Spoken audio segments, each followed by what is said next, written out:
here with us, moving right along. Who we got, Brittany? Okay, we have special guest Nicole Wells. She's from Ward 10. She's had 15 years experience of serving others. She's a former Cleveland Schools educator, Ward 10 resident, born and raised. She opposes the Q Arena deal, and she's a community activist and leader. Lord.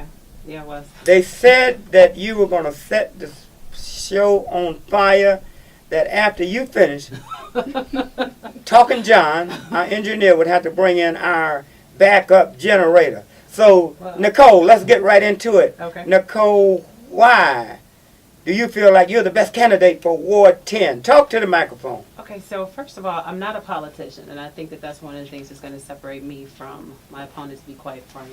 We don't need any more politicians. What we need are people from the community who care, okay, who know about the community's issues and who know how to deal with those issues in terms of solutions, and that would be me. I have no interest in what they call politicking. I just want to serve and represent the people because, quite frankly, we've been neglected. We've almost been conditioned to accept less. I liken it to, I guess I want to say, a battered wife whose husband didn't beat her on Tuesday, so she's so happy. And then he comes back and beats her on Wednesday, and then it's like, okay, well, at least he didn't beat me on Tuesday. That's how we are as a community at this point in terms of what we expect from elected leadership. Oh my goodness! What a great scenario. So this is your first time running? Yes, this is my first time running, Cleveland City Council candidate for Ward 10. I recognize the need, and I needed to step up. I'm a veteran educator from Cleveland Metro Schools. I retired, been there for 8 years. HR tells me that 5 years and over, once you resign, you are retired, so that would be me. I'm a behavioral and social scientist, and at this point, independent contractor in terms of project management. So I'm all about problem solving and solutions. So that would help you a lot in Ward 10? Absolutely, absolutely. As I said, I'm a problem solver. Just a little bit about me in terms of background. I was born and raised in Ward 10. I'm actually still in the same house that I was born in. My parents live in Ward 10. I have several other immediate family members who also live in Ward 10. I own a home in Ward 10, and so I'm vested in terms of making sure that Ward 10 thrives again. I attended John Carroll University for my bachelor's. I then went on to earn 3 different graduate degrees, 2 from Cleveland State, 1 from Bowling Green State University. So here I am. Yes. So if you're elected, and you're going to be elected, right? If the voters make the right choice, absolutely. All right, okay. So why should they make the right choice? Nicole, talk to me. Okay, so I have some topics here. This is the stuff that people are talking to me about, people have reached out to me about on Facebook. They've called, emailed, walked around Glenville for a month and a half, and I learned quite a bit, actually. First thing I want to talk about would be the abandoned homes. We have a bunch of abandoned homes that are dilapidated that people are thinking need to be knocked down, and some of them do. Others of them, quite frankly, need to be rehabbed. Industry estimates say that the cost to knock down an abandoned home is anywhere from $6,000 to $11,000. I say with some of those homes, we should be able to put families in them, rehab them, put families in them, let them contribute positively to the community through the tax base, and to become a part of the community, to let them be a contributing member instead of just knocking them down. I don't think knocking the homes down is always a solution, not always. Yeah, okay. Yeah. So that was one issue. Another one that someone had emailed me about, they wanted me to weigh in on, would be the dirt bike track.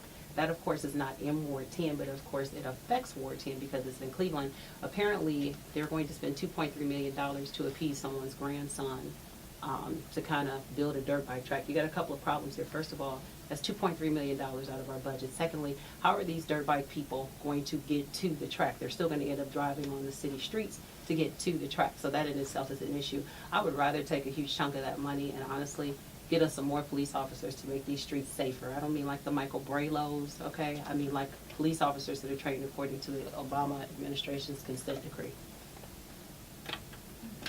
Yes, hello, who's on the phone line? Talk to me. Maria? Yes, ma'am. Talk to me. Talking to Nicole, all right? Nicole Wells.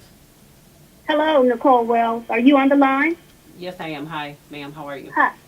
I'm fine, thank you. I'd like to know, give me some idea of, you've already mentioned several things that you would fix if you were elected to Ward 10.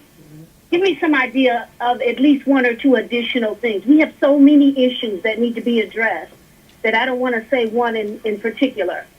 Could you help me out? Okay, sure. One of the issues I want to address, and actually this would be two, would be the services available to both seniors and veterans.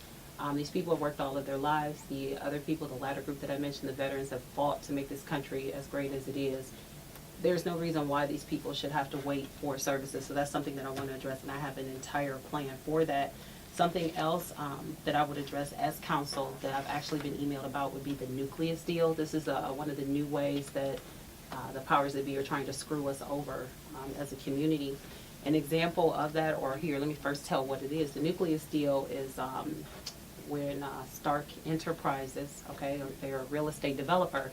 What they want to do is to build an entire building. It's a $500 million building.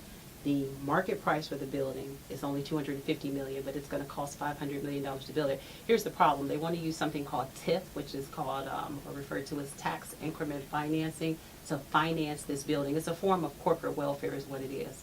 The only thing I have to say is, look, Stark Enterprises, pay your own mortgage, okay? They're going to tap into the school's funds, the CMSD's, Cleveland Metro Schools funds, to finance this project. So in other words, they're saying that if we give them the tax funding needed, okay, the school system will get some $18 million up front, okay? And then for 30 years, they won't get anything in terms of the real estate taxes for the building. But if we don't do that, the school system will get something like $120 million, okay? So it's kind of like having a lottery ticket, me telling you, just like the lottery does, cash your ticket in now and you'll get $18 million up front. If you wait over a 30-year period, you get $120 million later on down the road. Okay, so I'm against that as council. That's something I would definitely be against, and I'm hoping that our current city council will also be against it. All right, ma'am, did they answer your question? Yes, she did. Amen. She surely did. All right, God bless you, sister. I hope you make it. thank you so much. Thank you, ma'am. Who's on the line? Talk to me. Talking to Nicole Wells, okay? Yes, Hello? yes, hello there. Hi, this is Kathy Coleman. Yes, ma'am. Talk to me. Hi, Nicole. Yes, Ms. Coleman, how can I help you? How you doing, young lady? And I'm glad you're running a black woman that's educated with graduate degrees and understands the issues. I'd like to invite you on Tuesday to come by Angie's at 5:30. Okay. There's a mayoral forum, and Jeff Johnson, Bill Patman, Eric Brewer, and Robert Tilo will be there. Okay. And I'd love you to be there. Art asked me to organize it. He's taking a back seat. Okay. And it's organized by the activists. It's at 5:30, Tuesday, August the 22nd, at 3400 at Angie's. We support the black community. I wish you luck, young lady. I hope you can come through to that event. And I like the issues you're addressing in terms of tax abatements. We will be talking about education and tax abatements. And what's your view on school vouchers, by the way? I absolutely. And then I'll hang up. Oh. And will you try to make it? I absolutely will have to talk it over with my campaign manager because she has my schedule. But as long as we can fit it in, I'm sure we can get. And I need to know your issue on school vouchers Okay. and these police killings of unarmed black people. Okay. And I'll hang up. Thank you. All right, thank you, Kathy. All right. Okay, so issues on the school choice, the school vouchers. I absolutely support school vouchers. I don't believe in continuing to support schools that, quite frankly, are not in a position to be supported. I don't think that as taxpayers, as parents, that we should be forced to send our kids to schools, to low-performing schools that are not of our choice, to be quite frank, because those schools are paid. They're compensated rather well to educate our children. So that's one issue. Second issue, you asked about the killings of unarmed black people. Someone else asked me this before. My opinion has not changed. This does indeed seem to be a systematic issue. As someone who, like I told you, my background is in behavioral and social science. I've seen the numbers. It does appear to be systematic. This is something that needs to be addressed from the top. I'm told that our current mayor is trying to work on some issues or some problems, some solutions to kind of combat this. It'll be interesting to see with whoever the next mayor is, what they come up with, what they implement, and if they're actually sincere in implementing it. But again, this is something that definitely needs to be addressed. What is, thank you for your phone call, what is behavior social science? Behavioral and social sciences. Yes. Two different areas. Behavioral science, of course, in my purview would be organization development, so that's EI training. That goes anywhere from ages 0 all the way up to 100. Okay, that's something that that we do with everyone in corporate America, especially, and that's something that I did also with Cleveland Metro Schools. Okay. So it's actually two different branches. Yes. The social science aspect is the sociology part, and that's where we get the numbers from. That's where my stats are from, where I'm looking at these studies, where I'm creating studies, where I'm crunching numbers and then interpreting them. All right. Who's on the phone line? Talk to me. We're talking to Nicole Wells. All right, Al, Sam, Nicole Wells. Can you hear me okay? Yes, I can hear you just fine. Go right ahead. I'm going to give you 3 of the 7 things that I think are important for a councilman to know. Okay. And I wanted to know if you know these things, and if so, what are you doing? What are you going to do with them? Okay. One of the 3 is I think a councilman should know how many commercial vacant properties there are in their ward, or aspiring councilmen should know, and some concept of what to do with them as far as making them profitable and beneficial to the community. Number 2, what is the budget of the schools in the ward, and what does that budget contribute to, whether they be public or private schools, because there are some private schools in various wards, okay? And the population of your ward, how much do they contribute to the county in property taxes, so that you can make an assessment as to how much money you need to get up in property tax value to improve the ward. Let me make this one more comment about the school thing. Okay, because I want to give a chance to answer before the news. Go ahead, quickly. If the schools are tight, meaning for the benefit of the citizens, that brings more people that find the ward appealing. Okay. Which means you bring in more property taxes because they want to live there and possibly do business there around those schools. So could you address those things that I just brought up to you? Yeah. All right, thank you for your phone call. Okay, so really quickly, you talked about commercial properties in the ward. We definitely have those in the ward, and it's funny you mentioned that because on the drive in, we were passing by something that looked like an abandoned factory. One of my ideas, honestly, was to take one of those buildings. There looked to be 4 or 5 in that particular area on that street. Was just to take one of those buildings and turn it into luxury lofts and rent them out. That's a really good space, location, and then it's near a highway, so the people that are working in downtown can actually still get here without having to pay downtown prices. So I'm glad you brought that up. The second part you mentioned was the budget, the school budget in terms of what it contributes to.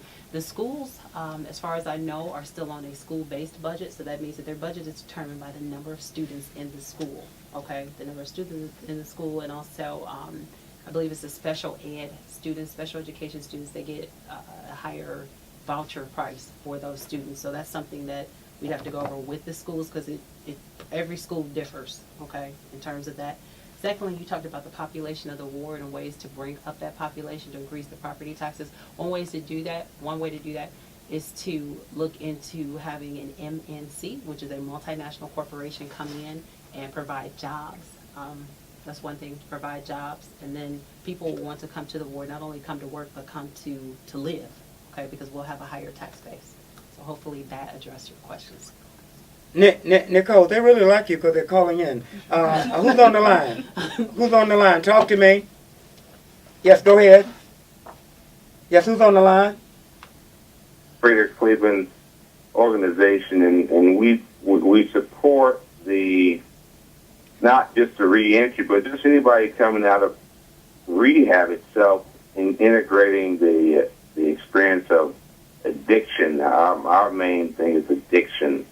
We understand that the base of rehab and reentry is one thing, but what do we do with the people that they're not coming out of reentry, they're in rehab? So what's your goals on that? Do you have a plan in place to integrate the addicted person, not the rehab, as in felonies or everything? And because felonies is a label. Everybody labels a felony as a felony. It's like, okay, I'm going to help the felon. Can you help me on that? Can you just help me just briefly? Okay. Can you just help me on what we're going to do with people that does not have a felony? All right. Thank you for your phone. Thank you for your phone call. She's going to answer it. I'm getting close to the news. Go ahead. Okay, so if I understood you correctly, you want me to respond with what we do with people that have addictions in terms of reacclimating them into society. First of all, you need to clear the problem with the addiction. You can't possibly expect somebody to take on someone from a small business perspective, especially who has a known addiction problem to some type of controlled substance. So that's something that, first of all, they need to work on, and then we can work on how to integrate them in. They do have things in place, and I've had 3 people thus far over the last month and a half approach me about developing some addiction-type programs in terms of reentry. A lot of those programs already exist. People get grant money to facilitate these programs, but quite frankly, they're not very effective because some of the people that are facilitating them are not taking the responsibility seriously. That's what some of the research says, and then some of the people that I have consulting on this are saying the same thing. All right, who's on the phone line? Talk to me. You're talking to Nicole Wells. You're hot, sister. Hey, Miss Wells. Yes. Can I speak? Am I online? Yes, speaking right to her. She's listening. Hi. Hey, okay, Miss Wells. This is Harvey Brown, Rehab, Ohio. I just want to ask you, Miss Wells. I know you're a new candidate in the area, and my question to you is that what changes can you make that have not been already done in the community? Can you answer that? Good question. Thank you for your phone call. Okay, so I'm going to, because we're running out of time, so I'm trying to answer quickly here, but one of the changes that we need to make, I can do that in terms of problem solving, is to bring a system-wide approach, okay, that is sincere. Okay, you have to be more specific when we're talking about the problem. That's what I'm looking at, problems. My goal as councilwoman, as an elected official, quite frankly, is to serve the people, simply to serve the people. I have turned people away in terms of sponsorship dollars. Most people who know me know I'm very cheap, to be quite frank. But I've turned folks away in terms of sponsorship dollars because, honestly, they want things from me that are going to conflict with the interests of the people. And that's all it is to it. And so I had to turn them away. I didn't want to. You know, we certainly need the money. We're on a budget. But there's nothing that's going to come between me and the people that I'm being paid to represent, that I'm put into office to represent. And that's the way that it should be. Not sponsorship dollars, not donors, not my friends, not their relatives, and other things like that. Nicole, we're going to take a quick break. Cleveland, #1 in London, England. #1 in Jamaica. #1 in Alabama. The Art McCoy University Radio Show, the University of Common Sense. Lord have mercy. Do you need some common sense today? Listen, Nicole Wells have been giving us a lot of common sense. That's why we're letting her stay on for another 5 minutes. Talking John, I hope all these calls are for Nicole Wells, okay? I was going to go right back to the phone line. Who's on the line? Talk to me. Gerald. Yes, talk to Nicole. Yes, Nicole, how are you? This and how you two are. I'd like to know a little bit more about your position on the schools with regards to something that's not going on with them now. The city council has jurisdiction over this TIF that's coming up, but they don't have the information to either vote yay or nay on it. So could you comment on what you would do that your predecessors have not done, and what would help improve the knowledge of the councilman with regards to the schools? Okay, that's I'll try to be succinct in this. That's a broad question, but one of the things that I would do is to establish. Thanks for your phone call, Gerald. Thanks, Gerald.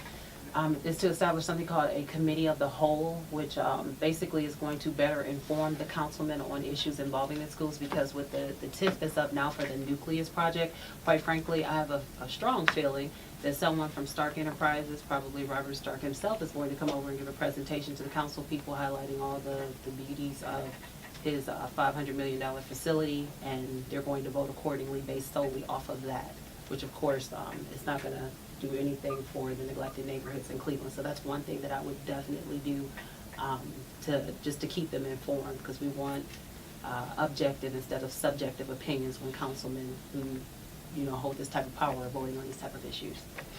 All right, thank you for your phone call. Good to hear from you, Gerald. Who's on the phone line? We got to go fast talk. Who's yes, on the hello, phone? this is Paul, and this is my favorite show in Cleveland, Art. All right, thank you. Let's take a step back and look at what we're listening to here. This is a woman who says she wants to bring luxury lofts, multinational corporations, and she wants to get rid of public schools and the voucher system.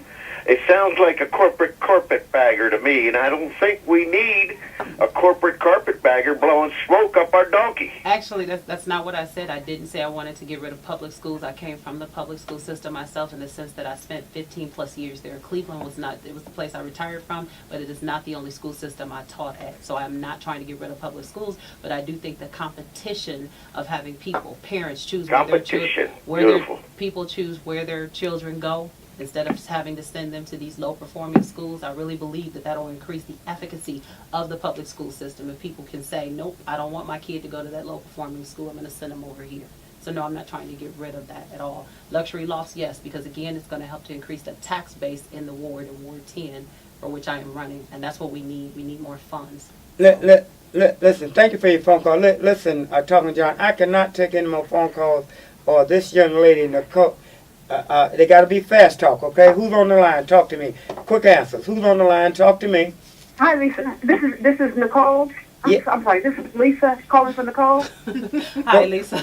I'm sorry. You said talk quick. I'm wondering what you're going to do in regards to enhancing the neighborhood with Xing out liquor stores and adding more supermarkets and things to the neighborhood that would make it more attractive. Additionally, that's one. The second point was, what is your stance on that which is transpiring right now in Virginia with regards to the statues and the big conflict that's going on with regards to that?